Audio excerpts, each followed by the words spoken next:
सलग सुट्ट्यांमुळे नवीन वर्षाचे निमित्त साधून पर्यटक मोठ्या प्रमाणात ताडोबात दाखल झाले आहेत।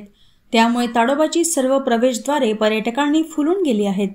चंद्रपूर जिल्ह्यातील ताडोबा अंधारी हा आंतरराष्ट्रीय दर्जाचा व्याघ्र प्रकल्प असल्याने देश विदेशातील पर्यटक इथे भेट देत असतात। आताही प्रकल्प पर्यटकांच्या गर्दीने फुलून गेलाय।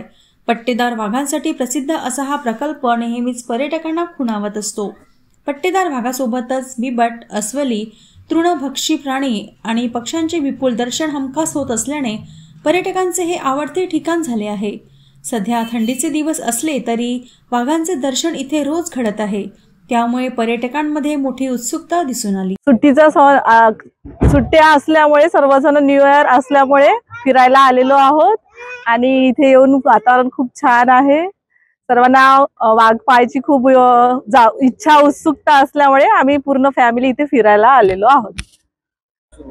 खूप चांगली वाटते आम्हाला नवीन वर्षाची सुरुवात। आम्ही खास पहिल्यांदा पाहायला येतो इथं, तर आम्ही खूप एक्साइटेड की आम्ही नवीन काहीतरी बघूया जंगलात आणि थोडं एक्सप्लोर बी करू। आणि खूप छान वाटलं आम्हाला इथं हा परिसर वगैरे। आम्ही आलो नवीन, तर खूप नवीन चांगल्या प्रकारे बनवलंय आणि डेव्हलप केलंय। खूप छान वाटलं।